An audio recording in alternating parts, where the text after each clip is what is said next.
special guest today from here in Ecuador, GM Ace. He has a YouTube channel. Um, can you introduce yourself? Hello, how's it going, everyone? This is GM Ace, saying hi to everyone from Puerto Viejo, Ecuador. So, I guess first, for anyone of your viewers that don't know us, we're living, loving abroad. I'm Steve, I'm Sean. and we've been in Ecuador for a year and some change, a little over a year. And we have our loves with the country and things that we wish would change a little bit. But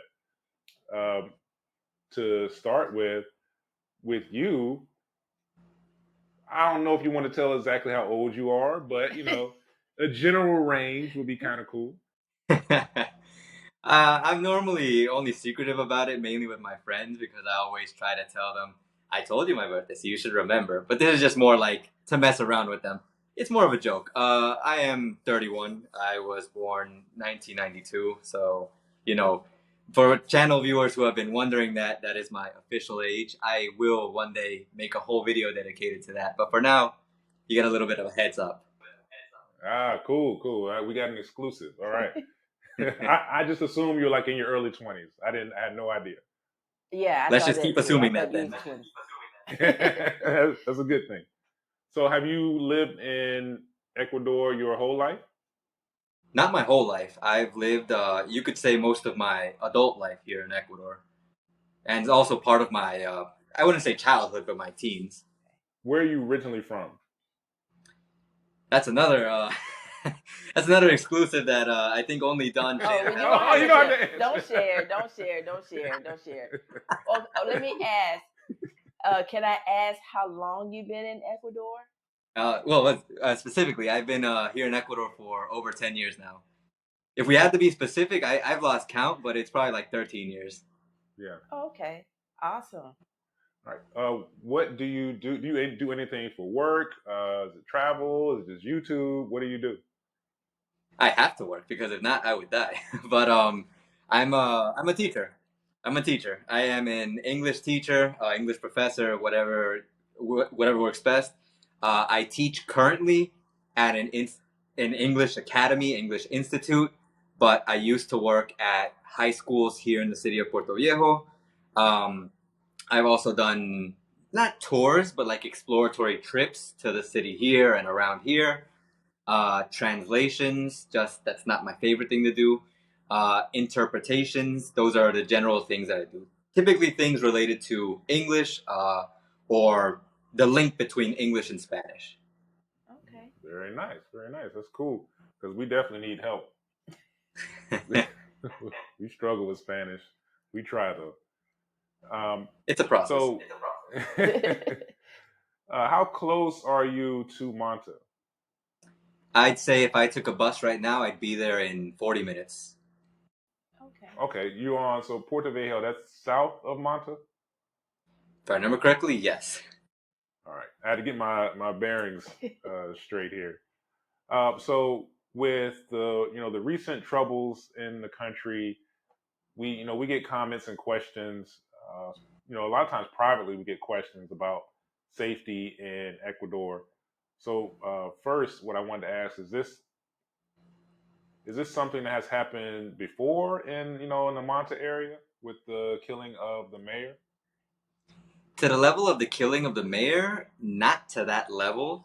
Like, to explain it, there was, for example, during the elections of mayor for the cities, the mayor who was elected now, he was actually shot and he was actually in the hospital for some time. I don't know how many people know this around the country and especially expats, but the current mayor, Javier Pincay, he was actually in an assassination attempt. Like, he got like 5 bullets put through him, and he's alive, thank goodness, because.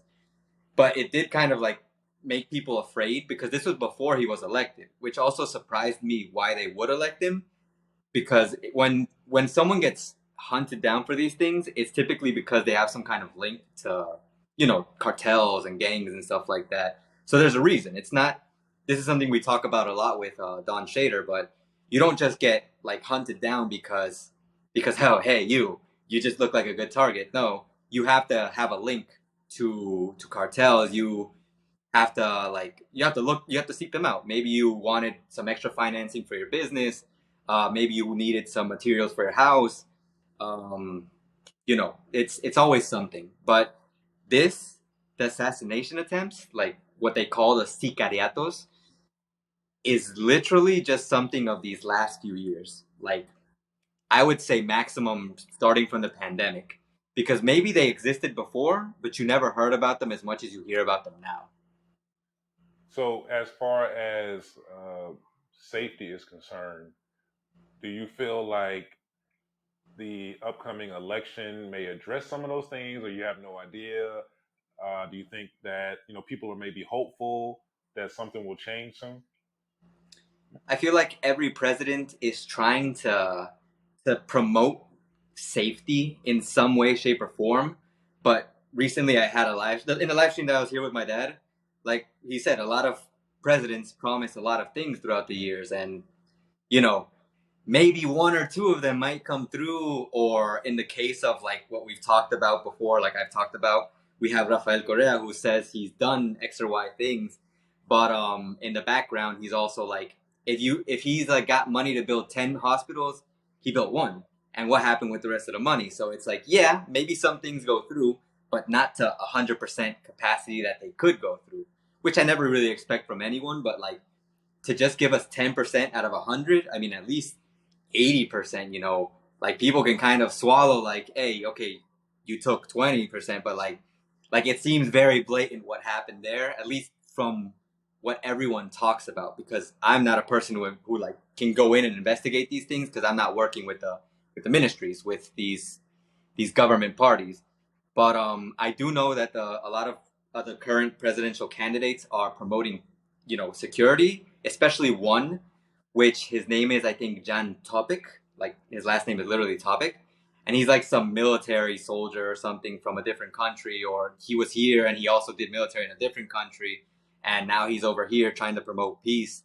But I think what my dad told me is he has this link to Korea's like original party, like the party that people don't want here. So there's that thing that's kind of holding people back from voting for him. So it's it's hard to say who's the truthful president. In government, when we talk about government talks, who's actually telling the truth? I know that's not only here. I've seen a lot of news from the United States where now they're uncovering a lot of stuff that is kind of sus. Let's just say. Yeah, Yes. yeah. It's very typical. Corruption in politics is just is normal. It's an They go everyday hand in thing. hand. Yeah, Yes. yeah. And like you were saying, there is, for good or bad, there's an acceptable amount of corruption.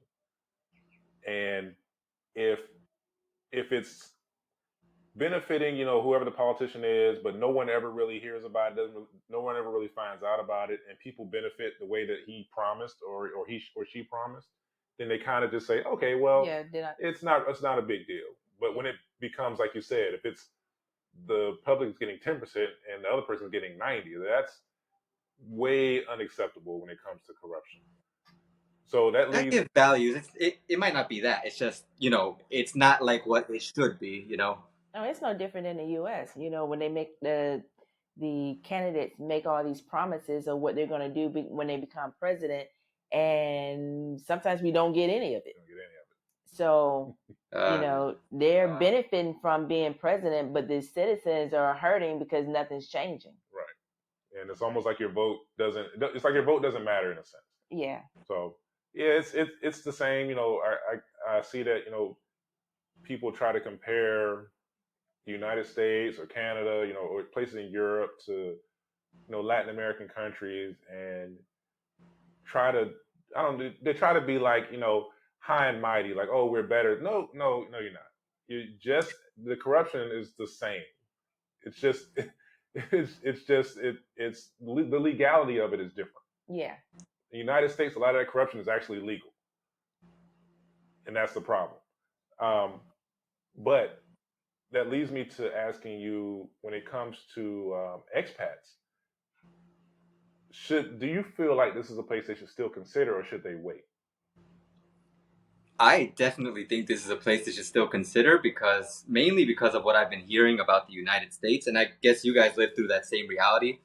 In the States, like right now, everything is just, I don't know how to say it, but like just not manageably acceptable in terms of cost of living. Like you can't survive over there with the amount of money that you're earning. And we say that people here in Ecuador, Ecuadorians, people who live here and work here, they say the same thing about Ecuador, but they haven't seen how bad it is in the United States, where you want like a room, and this is a pretty big room for what you could probably get. Like maybe this would be like a place you could rent in the States for like $1,000, and I might be like undercutting it, might be more, but imagine here we can get a place like this and this with 2 more rooms, because the house that we have here is like 2 more rooms for like $200 to $300, which is unprecedented in the States. You will never see that in the States. It's impossible to see in the States. And this is just talking about the States, because I've also heard from my viewers from Canada that the situation is just as bad over there. Everything is just unlivably expensive. I think that's the best way to say it. Unlivably expensive, or if you can live, you're literally just living like by a thread. Like you literally pay your rent, you pay for your food, you pay for your utilities, and if you're left over with anything, it's like, okay, we get one weekend to go out and eat. Maybe we can splurge and buy ourselves a nice little piece of tech, and like that's not living. That feels bad. It's not fair for the people who work so hard for things to be like that. It's just the way that I see it, and that's the same comparison that I always make kind of over here in Ecuador. People are working their butts off over here, and they're just not earning what they deserve. Yeah. Yeah, and that's the sad part. Yeah. There's a saying that you hear in the United States where people will say, "I'm only living to work," instead of working to live. And they say I'm working paycheck to paycheck, because Yes. you what you get is what you live out of, and then you don't have anything else, so you're waiting for the next paycheck to try to do better. But And not everyone, there's not necessarily an even playing field with no, people in the United States. So, like, depending on who your family is, or your ethnicity, where you live, like there are different things that can affect how much you can earn, or make it more difficult to earn enough money to be comfortable. We happen to live decently comfortable, but we hated going to work every day because there was no way we could keep our life without working every day. right. And then you're at some jobs and there's no advancement, so you're stuck. So you either look for another job, or you have or move to another location. Mhm. And when you move to another location, the cost of living can be more. Right. And cost of healthcare, like most people's healthcare in the United States is based on their job. Their job subsidizes some of the healthcare costs, but you're still paying a significant portion. Yeah. Plus, when you actually go to an appointment, you have to pay for that. If you go to an emergency room, that's going to cost you a lot. Ambulance is going to cost you a lot. Everything costs. So that's one of those things that, like, if you aren't prepared, if you aren't like good with money, financial education is another thing in the United States is kind of lacking with a lot of people, because it's not something you learn in school. So a lot of people aren't very good with their money and end up having to work 2 jobs to maintain their life. And that was one of the reasons that we just decided to quit and come to Ecuador, because we felt like our money would just go a lot longer and do a lot more for us and allow us to actually live. Yeah. Because it's almost like in the States, you work to die. Yeah, you're working until you're dead. I don't want to do that. No one wants to do that. No. Yeah, we're at the midpoint of our lives, and we wanted to try to enjoy it as much as possible, especially with one another. Yeah. We had different schedules when we worked in the States. There were times he was off when I was off, or I would take off to be off with him. But that wasn't a life. That is not a life. No. You have a partner and you can't even see your partner because both of you are working to survive, to live a comfortable life, and that you don't get to live. Yeah, basically. Yeah. That. Yeah. So we we encourage people to try to do something different if Ecuador isn't the solution for one person and maybe for someone else. It was ours, but we try to encourage people, don't stay stagnant and stay in a place that you're unhappy. Try to explore and do something a little different. If they're if you're able to. And fortunately with the United States, a U.S. passport will almost let you into any country, easily. But it's not the same the other way around. No. It's hard to get into the United States if you have a foreign passport. So it's easy for us. So that it was one of the things we wanted to take advantage of. Are there concerns about the cost of living increasing because of expats moving to Ecuador? I wouldn't say there's open concerns about it. If anything, the concerns of the cost of living increasing, I have a feeling that my dad said it better than I did, or he could explain it better. But the cost of living always seems to increase due to things that are happening throughout the country, not so much the influence of people from the outside coming in. It does have an influence, but people will more notice like political unrest, the situation with criminality. If the gas prices go up, then of course everything goes up. Every year, whenever the minimum wage gets raised, so does everything else. So it's like, what was the point of raising the minimum wage? And it's just like, those are the things that people mostly see are raising the price of things in the country. But it's so small. Like, if you look at it from the perspective of someone who comes with a good salary, and I'm talking like, if you're earning $1,000, $2,000, if you have a pension of $1,000, $2,000 per month, like you look at the increases and you probably don't feel them.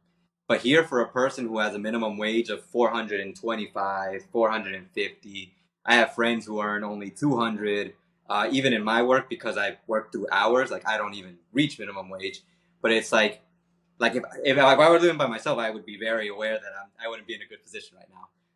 But I'm with my parents, so it's like it's a little bit easier. And though I do help here, of course. But that's the situation. Like if you're not earning something incredibly over minimum wage, and we're talking about double and above because minimum wage is 450. Like you got to earn at least 1,000, and you'd be like, okay, you'd be set. You wouldn't have to stress, and you'd have, even if it's a tiny bit, you'd have something left over each month in order to say, hey, it was worth working, not just to live, but also to maybe save towards the future, family. I don't know, giving yourself luxuries. I'm gonna say most. A lot of people have a hard time living on actual minimum wage. So like in the United States, most jobs don't pay minimum wage. But there are some that do. Right. But even the ones that pay more than minimum wage, it still isn't enough to live on. No. Even if you make $10 an hour, you're probably going to have to work a second job if you have, kids or anything like that. I mean, even if it's a single person who possibly made, let's say, $12 to $13 an hour, they're still not going to be able to live on their own because, like you were saying, some apartments start at $1,000, and that's pretty much their whole paycheck after the taxes and everything come out, and they still have to have a roommate or live at home. And they need a vehicle. In the United States, you almost always need a vehicle. Yeah. So like that's a whole nother expense, and that's just one of the things that, like I said, we wanted to get away from, just having those expenses. I wanted to ask you, what made you to decide to start doing YouTube videos? I started doing YouTube kind of as both a hobby and for my work because I actually started doing YouTube during the pandemic. And during the pandemic, I started investigating a lot, checked out a lot of the YouTube gurus that, they give you advice. They tell you these are the things you could do, you should do, recommendations, selling you courses too, but I didn't buy. But I was always like investigating. And I was like, should I do this? I was like, yeah, let's do it because I've always wanted to do it, but I've always felt I've had that mentality like who am I like to do something like this? Like who knows me? Like why would I do something like this? And then I eventually just swallowed down. I'm like, okay, let's just start it off as kind of like a compliment to what I do because I actually started on YouTube giving classes like my English classes. So that way I would have videos recorded teaching a specific topic. The students would have to go through them and they'd have to answer some questions in order to, it would help them answer, for example, grammar tenses when teaching English. So that's what we did. that's what I did to start.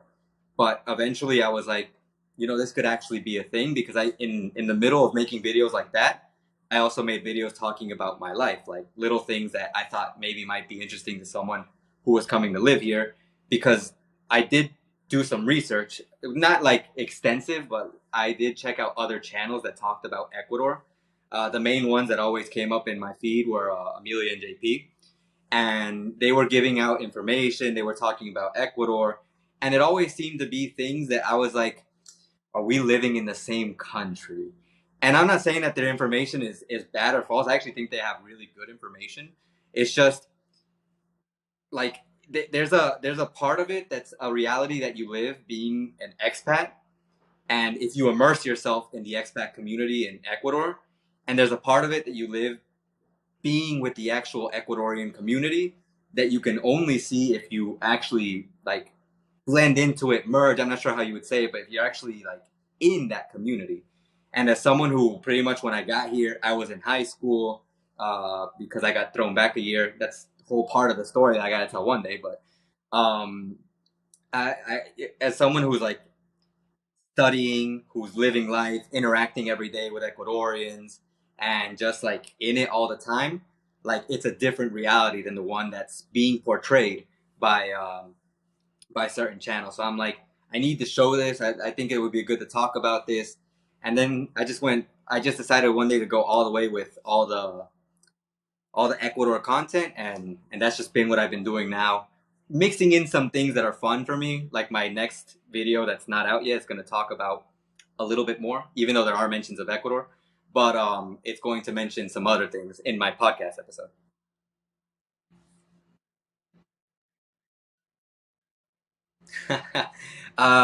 When I was still around 1,000 subscribers, let's just say, or a little bit less than that, or just a little bit more, I did get recognized once in the Mall del Pacifico, and that's why I know Don Shader says that if you go to the Mall del Pacifico, at least one person is gonna say hi to you in Supermaxi. I'm like, I should try it. But the day that we were gonna do that, we got busy. We started talking a lot, so we didn't get to do it. But really the only people who recognized me are people who knew that I started YouTube and who actually faithfully watch my content. Because that's another thing, friends and family, you can ask them to watch your content, but you can never obligate them, and it's actually worse if you try to sometimes, because if they just do it out of love, which is, you would think it's a good thing, like they'll just click your video, they'll see that it opens, they'll leave a like, and then they'll just exit the video, but that tanks your retention, and that makes it so that your content doesn't spread, because retention is very important as well. And obviously reaching the right audience. If for example, my mom is all about beauty and stuff like that, or she's all about, because she does like hair and stuff like that, if she's all about that content and all of a sudden she watches my content, and then my content is recommended to more people who like the things that my mom like, they're not gonna click on it. They're gonna see the video, and they're gonna see the thumbnail, and they're gonna be like, nah, ignore. And then afterwards, the algorithm's gonna say, oh, your video isn't appealing to X audience. So but yeah, I don't really get recognized that much. Only I guess in Manta and by people who know me. We get recognized I would say fairly often. And obviously, as as expats, there's been a couple of Ecuadorian people that recognize me though, and they've always been great. But it's typically expats, and being not one of the. There's not a lot of African American expats here in Salinas. There are some, but it's not a lot. So we are easily recognizable when we're just kind of walking down the street. So we do get recognized every once in a while. I really don't mind. I think it's really nice when people like say hi to you, like they recognize you, and especially when they say thank you, like for what you do. Like I get more recognition in the Facebook groups that I'm in, like in one that I'm in, where now I'm like a group expert. So like whenever I say something, people might actually listen to it. And recently, I think there's been a few more Ecuadorians who watch my videos. So especially this one that's got crazy amount of views right now, and people are like commenting, "Oh, thank you for talking about the country. Thank you for saying these kind things about the country." And then in my mind, I'm like, "Just wait till you see the rest of the content. You're not going to be very happy after that." But It's because like I can't lie to people. Like that video, yes, it does talk about a lot of positive things, the 22 tips video, but like that video just happens to be primarily positive. But there are things that not everything is. I think we talked about Don Shader, unicorns and rainbows. There's also a lot of like we talked about earlier. I want to go back to when you was talking about Expats' perception of Ecuador when you're looking at some of the videos. Now, what we try to do, we want to be transparent as much as possible based on what we do. So we don't want to give anyone a false narrative, right. Everything we talk about is based on our own experience, not really anyone else's. Yeah, and we try to let people know, some of the things that are going on, the good and the bad. We try not to focus so much on the bad because we don't want to discourage people from coming, because Ecuador is a beautiful country. The places that we've been has been phenomenal, because I haven't seen places like that. I didn't start traveling until I was late 30s. Yeah, but we've been married 25 years. Oh, congratulations! So we couldn't do a lot of travel when the kids were young. We couldn't do a whole lot of traveling. So I mean, we kind of started traveling later in life, and places that I've been, I've really enjoyed. I understand there's crime and there's different types of crime, but I also don't want to feel like I'm unsafe. Because right now, with things going on, I don't necessarily feel unsafe, but I do have concerns. And so, I just want to ask you, what should we do to show people that Ecuador is still a place to come, but be cautious as well? I mean, showing it kind of difficult because, like, if you were to go out and record the reality of Ecuador, like yeah, you're gonna see a lot of beauty, but you could also, in the process of recording, end up losing your phone or your camera gear, because that's just that's not the how would you say this? That's not the sicariato crime, the very dark crime, but that's just common petty crime here, and it's always when you're out with your phone, when you least expect it, or even when you do expect it, like something like that is bound to happen. So it depends on what you like to, or what each person, because a lot of people have different levels of how they view crime, which is why I always get the comment of places like Baltimore. Oh yeah, you say Ecuador is dangerous, but I lived in Baltimore and this is worse. Or someone will give me another comparison of another city in the States, and I'll just be like, yeah, I know it's worse, but I'm not trying to have a comparison contest here. I'm just trying to tell you what we live through, what everyone feels and says, the reality, and not just sugarcoat it by saying, oh yeah, Ecuador is the safest country. Because if I go out and say that, and I always tell people that, and I think that's something you could do. Like you could say like it's super safe. You could tell them that, like, because you haven't personally been like a victim of any of these things that happen, but like the reality for each person is different. Like I could in my room here, I'm like untouchable. I'm not gonna say that. Let's just say I could be. Something could happen. I don't want to jinx it. Knock on wood. But like, let's just say here I'm safe. Like I can go outside my house and like maybe go next door to the plaza and like I'll be safe. But like, there's people who literally, they walk out of their house and they get robbed because someone knows their routine and they're like waiting outside their door to like rob them. There's a person I saw comment in one of the Facebook posts who got robbed on a bus. Everyone says the bus is safe. Everyone says the buses are great, and they are. I mean, they're great, and in general, they are safe. Someone got robbed on a bus, so it's like how can you? It's impossible for us to like say that it's 100% safe, because that's just not the reality. But you don't have to worry about it at every moment of the day as long as you take the necessary precautions. You choose how unsafe it is, and if you're gonna go out and just like carry around $1,000 every time you go out, carry around your phone like, oh hey, look at me, I'm texting all the time, taking pictures of everything, or with camera gear, or with like just looking like you want to get robbed, then yeah, you might actually get robbed. But if you don't do that, then Yeah. Yeah. And that's what we suggest, or we give advice to our viewers, that use common sense. Like, if you know that people are going around robbing people for cell phones, why are you out with your cell phones, just being careless? And don't have this attitude like, oh, no one's going to mess with me. I'll do this, I'll do that. Seriously. overconfidence. Yeah. Yeah. I learned that from many years of physical altercations with other human beings in my work. That was my job for 20 years. And I know what happens when you underestimate people. So she knows we're really cautious when we do. We were on the bus today, you know.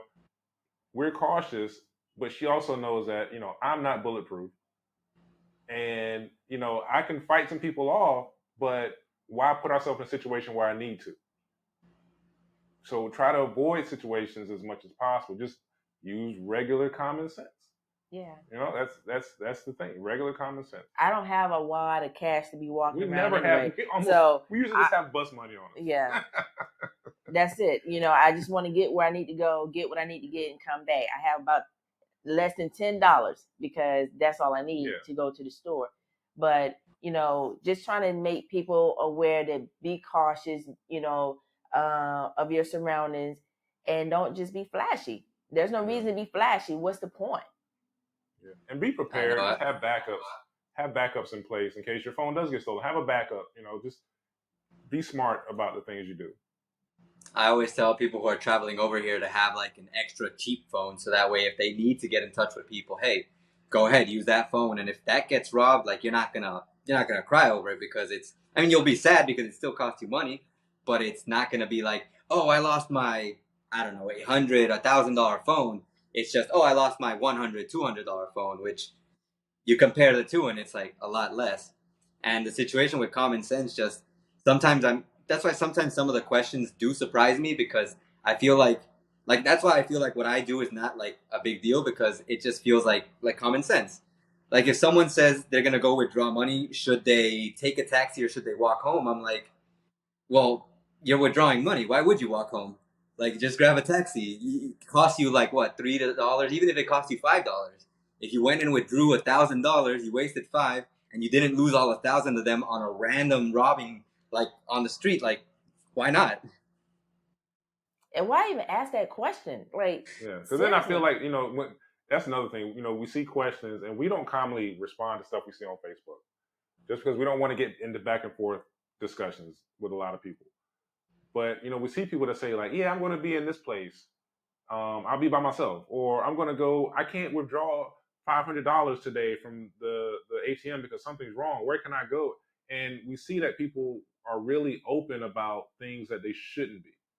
If you want to ask questions about, hey, where can I go to find a fish tank or something, whatever, that's fine. But when you're saying like you're talking about like banking stuff and you're basically putting out there information that someone could use to harm you, and that's the stuff that we're like, oh my goodness, like why do people feel like they need to be that open about some of this stuff? I think there's a big belief in the good of people, especially in groups like that, because like the common, I don't want to say misconception, but maybe the common thought that people have about people from Ecuador, because in those groups there's a lot of people from Ecuador, is that everyone in Ecuador is a great, fantastic, wonderful person. I know a lot of great, fantastic, wonderful people. They're my friends who I grew up with while I've been living here. But I also know a lot of really scummy people who, like, if you give them the chance to do something, they will. I know people who have already had things like that happen to them. So it's like you never really know who you're running into on social media. And that's why I do like in Facebook that they recently added this feature in the group where you can post as an anonymous member. So there you can ask whatever because no one knows who you are. But when you're putting your name and your face out there, it really does put you at risk of that one person. Like maybe it's no one else. Maybe the whole group, 99.99% of that group is perfect, but that 0.01%, that one person is just waiting for someone to slip up and say, I'm going to be at the Guayaquil ATM withdrawing $1,000 at 5 o'clock in the afternoon. And then, well, One last question. All right. Do you have any future plans that you are able to discuss? What kind of question is What are we that? talking about here? Future Future plans. I'm plans. Exactly. talking about Like, on seriously. on YouTube. Do you have plans for your channel or other channels that Would things that like you to share? yeah, Like, anything that you want to share here? I'm very. I think I'm mainly public with all the things that I like doing on my YouTube channel. Sometimes there are projects that I don't want to say I'm gonna do because I don't know if I can actually come through with them. But for example, right now I have 2 videos already uploaded and ready to post. One is the podcast episode, and the other is this video about the food. But basically, food tips. It's gonna be very similar to a previous video I made. Future projects I do want to do a video comparing Puerto Viejo and Manta because I have had that request from a lot of people. Cost of living video of Cuenca, which I've had a lot of requests for because when I made my big cost of living video at the beginning of this year, there were comments that said, "Why didn't you talk about Cuenca?" And I was like, I made that video so detailed, and I was like so sad that someone just looked past all the good details and just like, "What about Cuenca?" Like I'll do it, but that was the video. No, what about the good stuff? What about the Quito, Guayaquil, Puerto Viejo?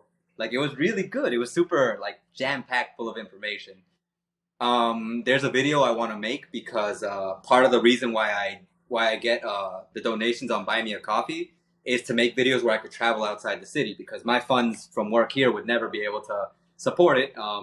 So I promised that the first time we reach the goal, I would go to a different city and record over there. So now I'm just waiting until I'm not injured because I still have this foot injury, and then I'm gonna go and one day I'm gonna go record in a different city. I'm gonna see if someone can come with me, and we're gonna do that. What else? I want to do an encebollado competition, which that's going to be a very important question. I'm gonna have to ask you guys later about that.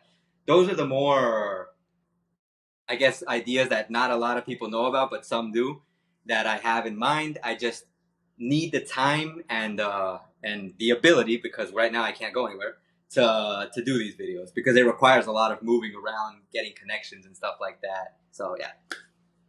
can you share where people can find you? Do you have an Instagram, TikTok? Oh yeah, social media, social media. That's not I mean, that's meant to be shared, so that's not a big deal.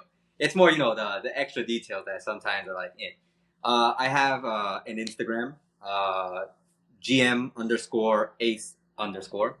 I think Threads is also the same thing because I think whenever you create the Threads account, it links directly to Instagram. What else? I do have a TikTok, but I just don't use it as much anymore because another thing about content creation, you have to focus on one thing. If you try to, not gonna work if you try to spread yourself too thin. And I do have a Twitter as well. I think it's GMAceX, if I remember correctly. But yeah, that's about it on social media. Now, do you have a favorite food, a favorite Ecuadorian food that you like that stands out? Like, what's your favorite? I mean, I think a lot of my viewers already know what the answer to that question is, but that is the encebollado. To me, it is the ultimate dish here in Ecuador, but you really have to know where you get it because if you eat it in certain parts, certain cities, and certain restaurants, picanterias, it's not the same. So it is amazing. If I had to give like second, third place Ecuadorian food, pan de almidón, and bolón, yeah, the chicharrón. Personally, I like chicharrón. Chicharron. Yeah. Chicharron. Oh my God, that's so Yeah, good. we love it. Okay. The So best. Love it. I know encebollada can be rojo and blanco, like red and like a white, like a clear sauce or whatever. So yeah. which one is your favorite? Well, in the case of whether it's kind of orangish red or if it's like kind of clearish, that mainly happens because they don't put in the coloring and sometimes it's like not seasoned as much. I like to believe when it's a little bit more orange, it's got a little bit more seasoning, a little bit more flavor. So those are better. You can find some of them that are a little bit, clear that are good, Just I always seem to find the ones that are better tasting to have more color in them. Okay. Now, what one we had, was it clear? The last one we had, that The was really last good. one, that's It was somewhere in between. It was really good though. it was really. Yeah, it was really Now I've had some that was not great. It was not great. I don't like fishy soups. Yeah, You know? like it's fish, but like she doesn't like it if it just tastes really, really fishy. Yeah. My it doesn't brother has bother the me, same but- situation. Yeah. Now, another thing I want to ask about is the ceviche. Ah, yes. What's your favorite? My favorite ceviche, or between ceviche and soya? Your favorite ceviche? If I had the money to always be able to buy it, I'd go for the shrimp ceviche because typically when it's just a fish, it's the cheapest option. Shrimp is the better option, and then the marinero, which for every dish, whenever you hear marinero, that one is the one that comes with all the seafood. Like you can have the shrimp, the fish, octopus, sometimes clams, and they do it for every type of dish. Encebollado, ceviche. There's even rice that comes like that with a whole bunch of seafood. And a lot of people like the marinero option more because it has a lot more variety. I'm good with it just having shrimp, but I also don't complain about fish because encebollado is just always fish. Ceviche is that's the fight. I'd probably go for shrimp ceviche over fish ceviche. And if I had the option, I might even go for the marinero, the one that has everything. I agree. Now, I have read that encebollado is the number one dish that is sold in Ecuador, like everywhere. I forgot the number. I had a number before. It was like 400,000 bowls a day. It was crazy. But yes, that's we both because like both. You reach enlightenment once you eat the best encebollado. You have to eat it. Look, the thing is, the encebollado you guys have eaten is over there in Salinas. You got to come to Puerto Viejo. This is where they have the best encebollado. And it's easy to see why it would sell so much because think about the price difference. The encebollado costs $2, $2.50, $3 to $4 to go. Every ceviche that I've eaten, except for the one that's really cheap in Picuasa, which gives me doubts, but most of the time it's always from $5 to $7 to $8, even $10 sometimes. So encebollado is gonna definitely sell a lot more. Well, now that we finished talking about food, I want to say thank you for doing this interview with us. For everyone watching, make sure you tune in to GMAce's channel. Give him a like, give him a subscribe, watch the videos all the way through from beginning to end. And we really thank you for doing this with us. And we will have to make a trip to Puerto Viejo and see you in person. And thank you for sharing your insight, on your perspective with things, with what's going on right now. Always a pleasure. Always glad to help. And thank you for having me here.